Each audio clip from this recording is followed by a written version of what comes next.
So hey everybody, and welcome to the Solidity Insurance Group team call. My name is Marisa Maggio, and today is already April 17th of 2025. I'm super excited for the guest that we have on with us today. We have our very own Trey Honeycutt on with us, and Trey is somebody that has taught me things from how you deal with business and life together, how you deal with those relationships, how you deal with sales, how you deal with recruiting, and literally everything in between. So, Trey, I appreciate you so much from a mentor standpoint, and you're amazing. So, thank you for being on with us today. I really appreciate your time. Well, thank you for having me. Anytime. Absolutely. Thank you. And just to kind of kick the call off, Trey, we've had the chance to be at a couple of lock-ins together. And I know you've been to many lock-ins this year. We had the chance to go out to Sean's event, the Millionaire Maker, and kind of get a lot of feedback there. So I really wanted to start with, I think one of the things that can be really important in business that sometimes we lose sight of is almost like, how do we see ourselves and how can that impact our business for like a negative light or a positive light, right? Um, Talk to us a little bit about kind of like what that means, so to say, and maybe what it's meant to you in your business and what that's looked like.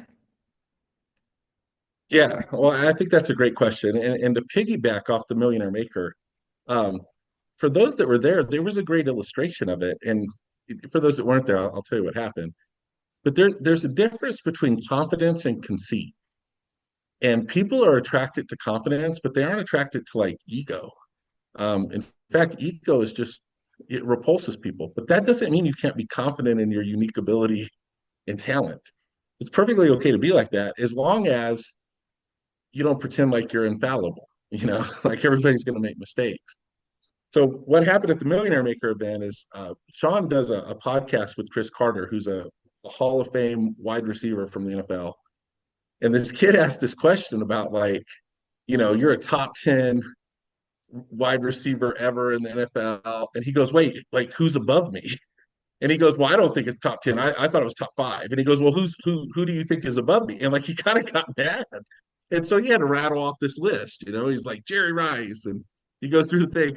And then he has him end up at number five. And he like steps out and he gives this analogy. And he's like, hey, like if this building catches on fire and you got to jump out the story window or you're going to die, who do you want down there to catch you? Out of anybody in this room, is there anybody you think that could catch you better than I could catch you? And then he comes over and he sticks his hands in my face and he goes, look at these hands. Wouldn't you want these hands to catch you if you jumped out the window? And I was like, yes, those are the ones I would want to catch me. 100% yes. They don't miss much. Um, but it was confidence in his ability, taking things serious but not so serious, but also like, you know, that's that's where a lot of people mess it up because they try to fake something that's not real. Like this whole idea of fake it till you make it. Like, what do you really believe about yourself? That's the question you should ask yourself. Because confidence comes in all shapes and sizes. And sometimes it's quiet confidence, sometimes it's just um, it's being, what's the word I'm looking for? Competent, knowing that you're just competent at something, knowing that you won't give up, knowing that you can take more, you can take a beating better than anybody else, you can suffer longer than anyone else. That was always something I had, is I just believed I could suffer longer than anyone else. Like somebody posted the other day about like the struggles that nobody sees, and I go, dude, that's 100% of what it is. And then he said something like, well, I'm going through that right now. And I go, well, you know, uh, what that's really about is you just have to learn how to outlast. I mean, in this business more than anything else, it's just about outlasting. What do you believe about you? What is your perception of how long you can suffer? Um, the size of your paycheck in this business is the size of the things you're willing to not get emotional about. That's 100. So many people have messed themselves up in the insurance business because they listen to a bunch of people that complain. They gossip about things that they can't control. They put value on things that don't really have any value at all. And they take away from the fact that the solution 100% of the time is just to work harder. And that doesn't mean if you're doing 40 hours, you got to do 80. It just means get the most out of the 40 that you're doing. Like you can sit there for 40 hours and not do nothing and feel like you worked all day. Or You can go at it really hard for 40 hours and do more in your 40 than most people do in 120. At the lock-in, for example, in Palm Beach, Rami showed up from 9 to 3, and you did a good job too, Marisa. But I'm going to point out Rami this time. But Rami showed up from 9 to 3 and issued like 19 grand. And in fact, we would have had a bad we would have had a bad number for the 2 days had you two not showed up. Um, and other people too. Everybody contributed, but he got more from the time because when everybody else is I was gonna say up getting the snacks. I was the only one up getting all the snacks, which I was like kind of embarrassed about it. But uh, everybody else is talking and kind of goofing around a little bit. Rami was just selling the whole day. And Mhm. so just understanding that it's okay to be confident, it's okay to have a healthy self-image. It's playing small doesn't get you anywhere. It really doesn't. Some people take it to an extreme. They take humility to the point where they have to pretend like everybody's better than them at everything. And that's not confidence either. I mean, that's like being prideful in how humble you are, which is silly. So I think it all really just comes down to knowing who you are, knowing where you're going, and knowing how you're going to get there, and understanding the value of simple, basic things compounded over time and what that can add up to. And then also understanding that you can't play with fire and not get burned. So you have to protect your mindset against people who just really want to run you down. And because misery loves company. When it doesn't work for somebody, they want it not to work for you too, so they can, um, so that they can find, uh, so they can validate their failure. It makes them feel better if they can get you to fail. It's like So supporting evidence. it's like supporting evidence. Yeah, that's a good term. Yeah, and everybody's looking for that, right? Because it can't possibly be that I didn't consistently buy leads and get on the phone. Like it can't be. And I tell you what, one of the things I've learned from the lock-ins, having gone to, I've done 7 so far this year, or been involved at 7. Heather did the last one. It was 100% on her. I showed up. I got the best bedroom, which was pretty awesome. And but she did 100% of that. I talked for like 20 minutes and she was in charge. So I'm going to take credit for that one as one that I was at. That isn't one that I did. Heather did that one. And so one of the things that's so fascinating about that though is seeing the amount of new agents that are having success simply by putting the time in and reading the script. And it's made me understand because we always used to say this, like we always used to say that uh, anyone could do it, you know. And we always used to say that the difference between this producer and that producer is one works harder than the other. And there was a time that might not have been entirely true. There were lead strategies that were slightly better. There were areas that were better. There were higher income places. There were different variables. And so it wasn't exactly work ethic. But I can tell you on the telephone, that's all it is. The people that sell more spend more time dialing. And then somebody goes, well, they have a dialer. They have somebody doing live transfers. Yeah, but they dial all day too. That's just a progressive reality of what it looks like to succeed. But rest assured, that person was dialing 10 hours a day for 5 days a week, 6 days a week. That's how they got good at it. And there's no way around that. And that's the biggest thing that I've learned from lock-ins because I've seen people with different scripts. I've seen people deliver it different. I see people that are funny. I see people that are just mean to people on the phone. I see people that are way too polite. All the things that I think used to matter, they don't really matter. You get the person on the phone that wants to buy the insurance by dialing a bunch of people and getting rid of the ones that don't want to buy it quick. That's the answer. And there's no shortcut to it. There isn't a way to fake it. The person that sells 20K this week is the person that spent the most time on the phone. And there's no way to fake it. And I think a lot of people get screwed up because they want to fake it. And so that's one of the biggest things I learned from doing the lock-ins recently. Um, and then the other thing is understanding that the phone, the avoidance behavior that people engage in to avoid making phone calls is the single most like profound thing that I've ever witnessed humans do. Like they will find anything to do before they dial the telephone. And the thing I need people to really get, and I've witnessed this everywhere I go, is the hardest style is just the first one. Just get somebody to answer. Once you get somebody to answer, it's you don't have to think about it. Like you got it out of the way. But most people just sit there like, okay, he's probably on here. Okay, Noel. All right. So Noel, he comes in and he's like, I have a hard time dialing. I think, I just overthink it. And he like psychoanalyzed the crap out of himself to the point where like he convinced me that that's the way it was until he made like 5 phone calls in a row. And then all of a sudden he was a phone caller. And to understand, like, that's the way it is for everybody. If the phone today, that's the hardest part is to start. But once you get going, it works out. And the other thing I learned was the best training you can do in this business is on the job training. You give them the script and you have them make the phone calls. Now, I've been doing this for years now. I was resistant to telesales. I was resistant to the Zoom room. 6 months ago, I was telling Christina, I don't know if the Zoom room works. I don't know. I'm not convinced yet. But the thing that sold me was Bree because I got on there, and sometimes I'm on there, and sometimes I show up as iPhone user. So you guys, because I don't know if y'all act different when I show up. So I'll show up and I'll stay off there. So you're like, how does he? Because I'll reference things. You'd be like, was Trey even on there? Yep, I was the iPhone user. That was me. Y'all didn't know it was me though. Because I just want to see what happens if I'm not there. Like, is everybody on their best behavior when I show up? And so I've been on there a few times where literally like Bree is reading the script and she issued 25K last month and she's reading it. Like literally, like she'll get off track and she'll start over at the beginning of the sentence and read it. And like I have the same script. So I'm like, oh, she read that. So and she makes sales. Okay.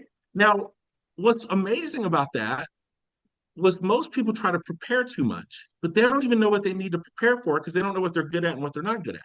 But if they could just start, call the leads, read the script, find the people that want to buy the insurance, go through what they have to go through to figure out what their weaknesses are, and then improve at those sections of the script, there's no faster way to learn, and you'll accidentally make some sales and make some money along the way. So I have this guy in here this week. Now, this guy, his name is Art, and he initially contracted with me in 2017. So that is 8 years ago. Okay. Contracted with me, disappeared. 2 years later, contracted with me, disappeared. A year and a half later, contracted with me, changed his phone number.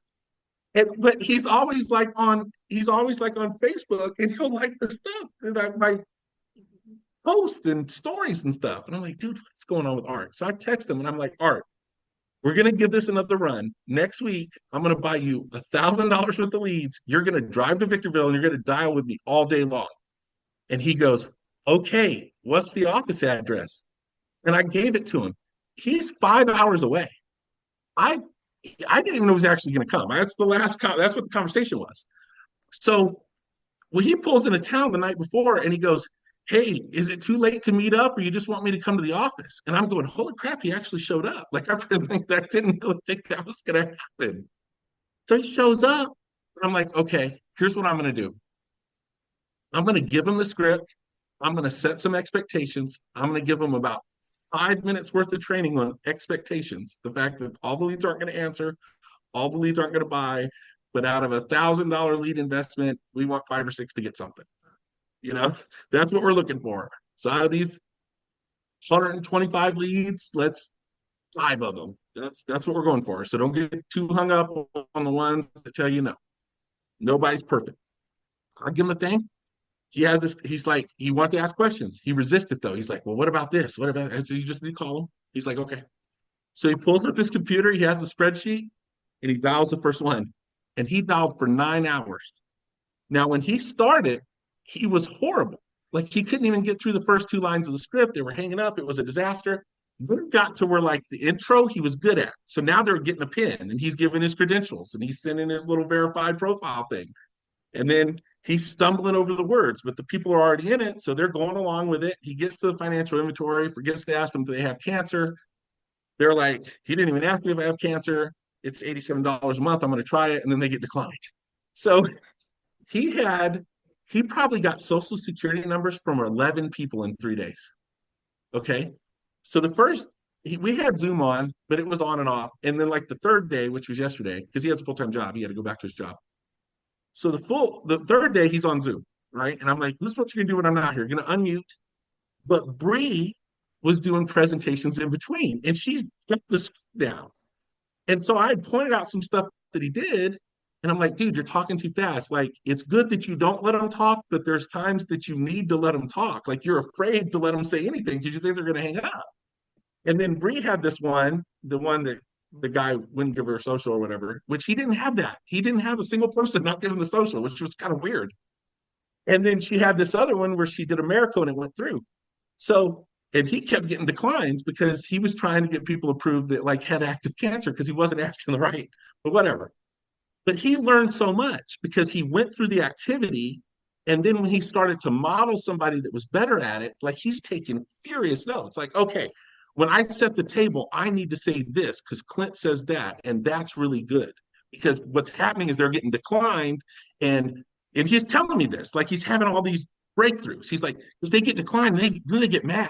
Like I need to let them know, hey, I'm going to do my best. I'm on your side.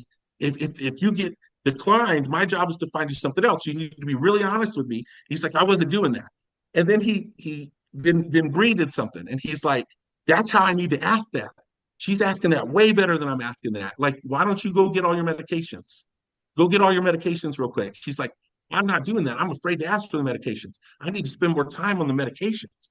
I'm like, dude, I didn't even tell him this. This is his own natural getting better at the process through doing the activity. And I always talked about that before, but that's never been more true ever than it is in telesales. And we can see it on the Zoom because people do unmute. But the place where you get that, the place where you get that bigger than anywhere else is coming to one of these lock-ins. I'm committed to doing two a month for the rest of the year. I don't know what's going to happen next year. Hopefully, I stay married. No, I'm just kidding. I'm always going to stay married. But I don't want that's a bad joke. We're staying married. But and Dre never gives me any issue about anything. But I feel guilty because I'm gone a lot.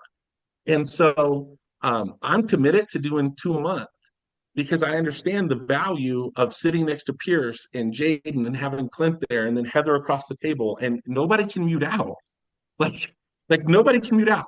So I see what happens when Clint gets the objection or the people hang up or you have to call them back three times and they still don't do it. Or the people book the appointment just to get him off the phone and it's obvious to everybody else. Like, what does he say?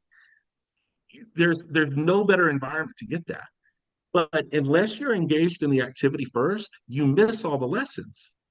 And so we just got to sell people on the idea of on the job training. Like I'm trying to think of what training sites do we need, and what, and certainly there's some resources that could probably help. There's the signature guide thing that's helpful, but Yes.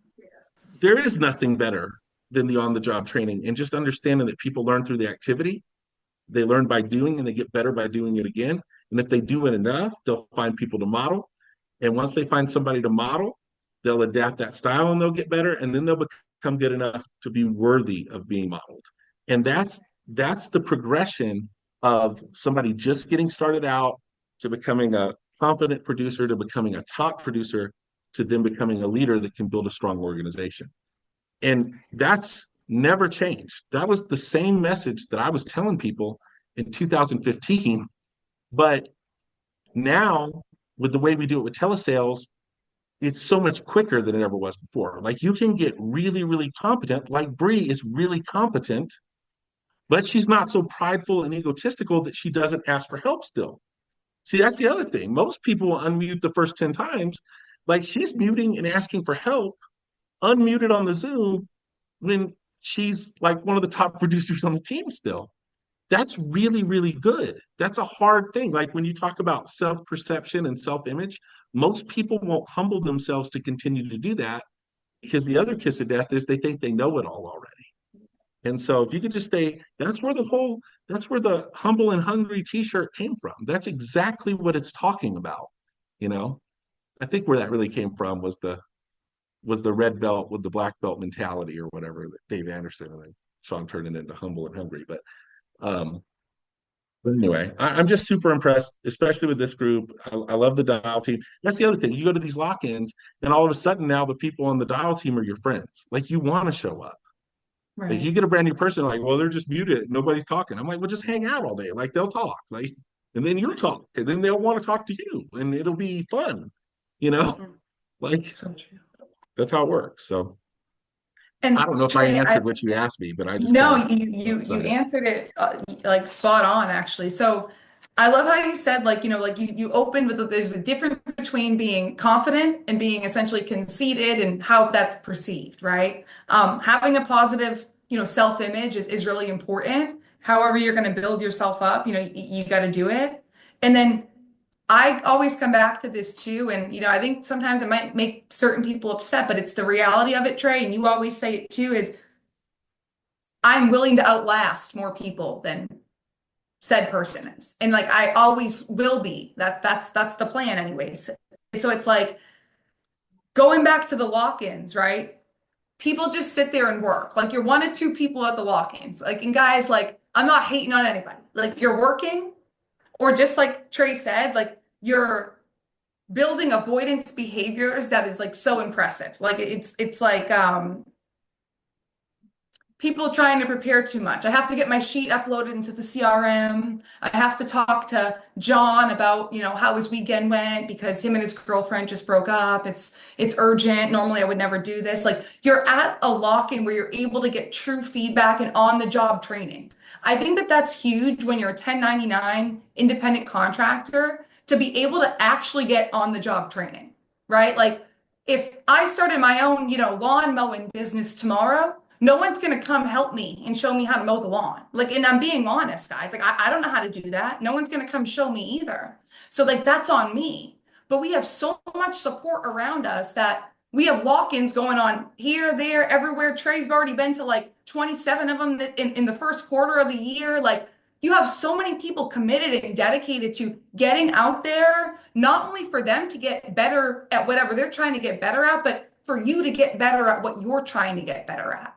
When you walk into a lock-in with the goal of like, not even like, this is how much I want to sell, but like, this is what I want to get from the lock-in. I want to make sure I talk to people. I want to get feedback from somebody who's writing at a higher level than I am. And I want them to tell me when I'm doing things that are a little bit different, or if I sound weird on the phone, I want that feedback. Guys, you got to welcome that stuff. No one came into this business and called everybody and they were just like, yeah, I want the insurance. And like, they were just like moving on to the next thing. No one comes. It doesn't happen like that. You could call the person that's begging for insurance and you could be like, hey, Trey, this is Marisa. Yeah, so I was just quickly click. Trey already hung up on me and he wants the insurance, but it's because I'm so worried about the wrong things, guys. You got the script in front of you in the beginning. Just read the thing. Once you start to read it, you're going to have to start to understand and internalize, okay, this is why I'm saying what I'm saying. And then, just like Trey said, it starts to click. And when it starts to click, it's powerful. I love that story about Art. And I saw him live on Dials and I loved it because he was just like ripping it. He was like, let's just do this thing. And he was opening feedback. He was cool. He was chilling. But my point is, guys, like if you're not willing to do that, like Art, like how Bree has and Bree still is, and she's not like over here like I'm way better than everybody on this team. She's like, I'm getting better every day, dude, just like all you guys. When you can view yourself that way, it's really, really powerful. And the amount that I can imagine that Art learned in 3 days, and like you said, like this was his own natural perception. You weren't like, so Art, what do you think? Like he was like, hey, like I realize I'm fumbling here, I'm fumbling there, but I could not do it because if I do it this way, I can change it up a little bit. But guys, we don't know how we can change it up a little bit until we do it enough times. Like he got those reps in. He realized, okay, I'm getting hung up on the intro, getting hung up on, I'm not sending my credentials, whatever it might have been. But guys, if you don't know where you're at, like no one, you can't even help you. You got, unless you get on the phone and just start calling people. It's all about activity. So when you have the time to be in front of anybody in terms of like that's writing at a high level or building it or doing whatever you want to do in this business at a high level, like get around them and be intentional about it. Go in there at the goal of like, I'm going to sit next to, I know Bree's going to be there. I'm sitting next to Bree. She's killing it. I know Rami's going to be, I'm sitting next to whatever, like whoever that is, whatever that is, just go do that. And like the avoidance behavior on what you gone through that tray, I was like, dang, I've only been to two. And I'm like, wow, this is like a real thing that's happening live. But guys, just like Trey said, if you're committed to the process, this doesn't need to take 18 hours a day. Like it just doesn't. In the beginning, you might feel like, oh, I'm on the phone for 18 hours a day. Well, you better be dialing that thing if you're going to say you've been on the phone for 18 hours that day. Truly ask yourself, how much am I actually tracking in terms of when I'm working? And working means picking the phone up and calling and talking to people. Sean came up to me, this is maybe, I don't know, 4 or 5 years ago, and he's in Connecticut. And I was thankful enough to be able to be up there. And he said, how many hours do you work a week? And this is when I was writing maybe about 25 grand. And to be honest, guys, I was just kind of hanging out a little bit. I was just writing 25, chilling, but I was going to the office. I was dedicated that way. I drove like 4 hours there, 4 hours home, but it helped me. And I went there, and Sean essentially said to me, how many hours would you work? I told him 40. He said to me, he looked me dead in my face. And he said, so you're knee to knee with, because we were in the home, you're knee to knee with people 40 hours a week. And I was like, well, with the drive time, he said to me, Marisa, you might as well count the hours that you're driving to the office because that don't make no sense. It ain't work. It's not work. Like you're not working if you're not servicing a family, helping another agent get started and do the same thing. Like, guys, that's work. And when we actually account for just those hours, I think it opened up my eyes immensely all the time, Trey, till this day. So I know I just went on a tangent there, but guys, if you haven't been to a lock-in, get yourself to one. They're literally invaluable. So Trey, thank you for kind of setting the stage with the lock-ins because again, you've been to like 80 of them already, and you're still committed. So I love it. Um, and now kind of jump into the other side of things, so to say. From a recruiting stance, Trey, for people who are maybe like, I haven't gotten the results I want to get, or like, I don't know if I'm ready to recruit. I don't know if I can handle that responsibility. Like, what would you say to folks like that, in terms of building a team? Yeah. Well, one thing I'll point out too, just because I thought it was funny because I had this conversation with Heather at the last one, and I go, I think I really learned something. Um, I would sell more, but I don't dial enough. And she goes, well, tell me more. And I go, well, my dial tracker says I made 42 phone calls, and I had two presentations, and one guy wouldn't give me his bank account. It was like 1 hour. Like, what was I doing? So I was doing a lot. I had other stuff. I had other calls coming in, people Trey calling, wears a calling, calling. lot of hats, like you I said would on wear the. a lot of hats. But if it was just the sales hat, I would look at that and go, okay, well, that's really what the problem was. Like, dial trackers work. If you actually try to check off all the boxes on that thing on a daily basis, or $300 or 5 presentations or however, or that short list that Heather has of things that you do, as long as you do 3 out of the 5, it's a successful day. That's all pretty powerful stuff. Um, but as far as the recruiting goes, the other thing that I've learned is like this is a way better opportunity than it used to be. Like it's a way better opportunity than it used to be. Um, and we used to recruit the crap out of people and think it was the best thing ever. But honestly, it's easier to do now in so mmany different ways. Like it's still work, but it's a much more attractive offering. What's not attractive is thinking that you got to sit in your office 10 hours a day, staring at the wall by yourself, getting beat up on the phone. But the people that say that, like, they aren't dialing enough. Like, if you dial, you're getting people that are interested. They're there. There's people that are like, no, thank you, and they hang up real quick. But it's not as many as you think it is. Like, if you just do full days for a week, there's more people that are like, yeah, tell me about that, even if they're age leads, than there are that are like, no, thank you, never call me again, whatever it is. And so understanding that this is a better opportunity than it's ever been has really helped me a ton in the recruiting because we have advantages that we didn't have back in 2015 and 2016. Like you could only recruit, Marisa, in Massachusetts, like 7 people, you know, or else Yeah. everybody's going to have to drive to New Hampshire and they could only recruit 4 people. And then they got to go to Rhode Island and they can recruit 2. And that was all we had. Like, you know, if you wanted to build a team of 50, you had to go to Nashville. And Right. I was that's like, how, don't take my territory. yeah, everybody was afraid of that. Like, people would legitimately be like, well, I don't want to recruit my friends because I only have my leads. And like, what are they going to do? And there was a time in FFL where the strategy was, okay, I recruit my friend, I give them my area, Stephen Yee, and then I travel to Central California. That was the strategy. I go to Idaho 3 days every 10 days. 3 days of every 10 days, I'm in Idaho in an Airbnb trying to sell insurance to people that hate Californians. And so, so I couldn't tell them I was from California because they thought I was going to come mess their state up, which in some cases are actually true. But that's the thing is like now you can build a team of 50 people in your local market that sell all over the country. You can build a team in several different places that know each other really well, that congregate on Zoom, that sell 5, 6 days a week together and have embraced the on the job training model of, hey, let's go do it. Like we can all do that. You don't have to be the best producer. If if Paul's great. I'm not saying Paul's a bad producer, but if Paul recruits Tom and says, "Hey, let's get on Zoom," and Clint unmutes, who no, what's they learn from Clint. I mean, it's amazing. You know what I mean? Like, you know, I think people think that they got to be the one doing everything.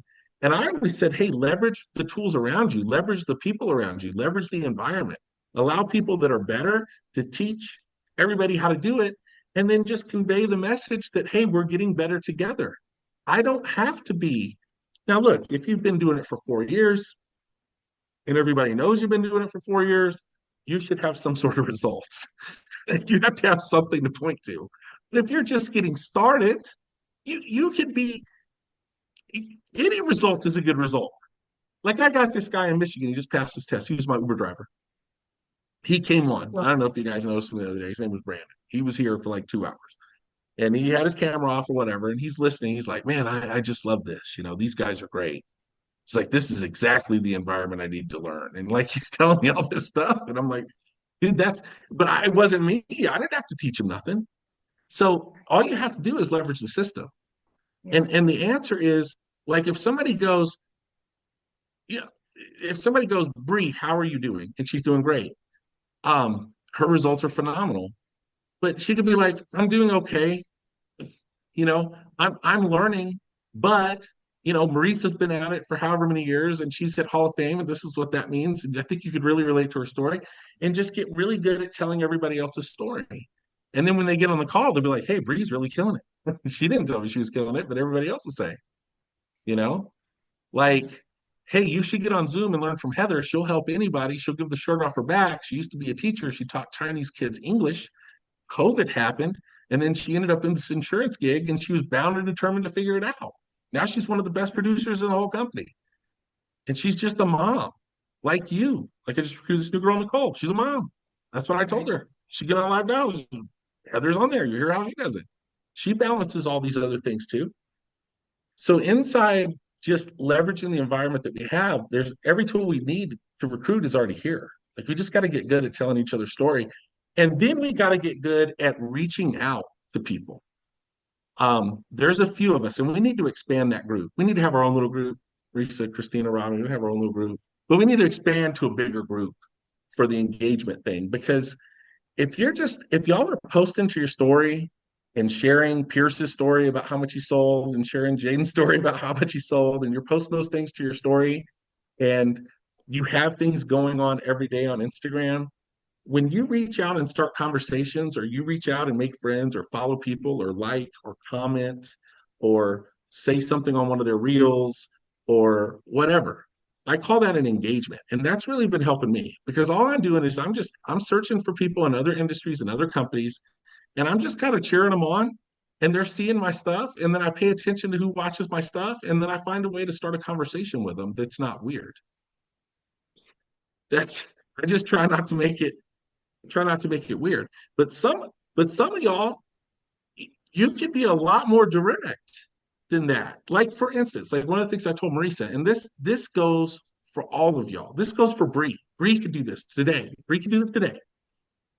Um, she could engage with people on social media that are part of XYZ company, and all you got to do is do hashtag XYZ company, and then you'll find those people that like that, that have engaged in something with that hashtag, and that means they're probably part of that. And then you could follow that person. You could look at their little story every day. You could put a heart. You could say amen. You could say go guys go. You could say good job. You could say wow. I mean, you could just engage with it. Whatever. And then what'll happen is they'll start to engage with your stuff. They'll follow you. And then Bree, even being brand new, she could say something like, "Hey, it looks like you've been in insurance for a long time. You must really be killing it. And your story's amazing." Like she could just be naive and sweet and nice. And they'll go, "Yeah, yeah, I'm killing it." And then she goes, "Well, I'm trying to figure it out. I mean, I only wrote 30,000 my first month." Like, Right. but I'm pretty confident that I could teach anybody to do what I did because I just followed the system that they had. And I have a really good teacher. Maurice's a really good teacher. So anyway, how are you doing, Mr. Agent that's been here for 5 years? Like, not here, not at FFL, but somewhere else. See, y'all's biggest advantage, it, I don't want to list a bunch of names. A bunch of y'all sell a lot, okay? Vernon Smith sells a lot. Vernon sells a lot. And there was a time when he didn't. So you can relate to that. So his conversation would be like, "Hey, I see you're writing about 5K a week. I used to do that. I've been able to double that. Would you like to know what I did?" Just, no, no trickery, no gimmicks. Like I'm just trying to help. Marisa could be like, "Hey, me and Rami issued $1.3 million last year between the two of us, and we're really good at teaching people how to do it. You should just quit where you are and work with us." Smiley face. And some people will come back and go, "Yeah, that's a good idea. I should do that." But what more often than happens, like I got this guy coming from another IMO, like probably going to contract by the end of the day. Um, I've been doing that with him. I said, "Dude, you should come work with me. You're way too talented to be wasting your life over there with those stupid people. They don't like." They say, "Trey, that's rude." You don't know where he is though. Like if I told you, it would make sense. And so, um, he finally said yesterday, he goes, "Hey, I'm starting to agree with you. We should talk." So he calls me. I put my phone number. He calls me, talk about what he's not happy with. I'm like, "Dude, we don't do that. We do have leads. It's not just this way. We can do it this way." He's like, "That's incredible." I'm like, "All right, well, call me tomorrow." And after you're going to call me back. Now, that just came from like me being super aggressive a few months ago saying, "Dude, you should work with me." You can do that today. Listen, these are my results. This is what I do on a daily basis. This is what's working. Been able to help other people do it. Why aren't you working with me? And then they say whatever they say, and you just say, "Well, I can see you're not ready." Smiley face. And then a week later, go, "Hey, why aren't you working with me yet?" Smiley face. And then maybe you don't say nothing, but in 2 months they'll text you and they'll message you and they'll go, "Hey, I might be open now." Had another guy. He said, "This carrier just dropped me, and I'm angry because it wasn't my fault. I want to move my team under you." And I was like, "Okay, well, you're gonna have to wait 6 months because they're gonna release you. You have all the carriers we have." But that's great. But that's from somebody that like I've been working on for a few months, just having sort of aggressive, normal conversation, but being super confident about the fact that it's better to work with me than it is to work with them. So hopefully that makes sense. But none of that is easy unless you just make it a habit of doing 25, 50 engagements a day, liking, following, commenting, sometimes DMing. Just be social on social media. That's the answer. Just be social on social media every day, and you will find people. So For that was a sure. long. No, but it was a great answer. And I think that like one of the biggest things that I know like helps me, and guys, don't get it, I've been in the industry for a while, so a lot of the people that I'm seeing, but to Trey's point, engaging and following people that I would want to work with. Sharing other people's results. Like it's not just like, oh, this is how great I am. Like to be honest, like that's not the most comfortable thing for me to say, but I've also noticed, like to Trey's point, I know I'm in the best vehicle, aka Family First Life. I know we have an amazing system. I know that we can teach people how to sell insurance. So it's like, why am I not just bold about it? And just like led the call with, we're confident, we're not conceited. There is a heavy difference. Um, but being able to do that on a daily basis and implement that habit, Trey, that's something that we've done since Alabama. I'm not going to say that I haven't missed at least one day because I have. However, what it has done for me is it's opened a lot of doors to make me see like, hey, dude, like, just like you just said, this guy's like, oh, I want to move. Like sometimes people are just not happy where they are, even though their initial message is going to be about how great things are going. Because guys, like that's what everyone's conditioned to do in this business. It's like, oh, it's so great. Like they made no money in 3 years, but it's so great. That's not so great unless that's what they're going for. So just being able to, in like just like Trey said, like interact and do it on a daily basis. It's weird if you post once. It's not weird if you post every day. It's like people are looking. Now they're like, what did Trey post today? Is there anybody else on there that I haven't seen?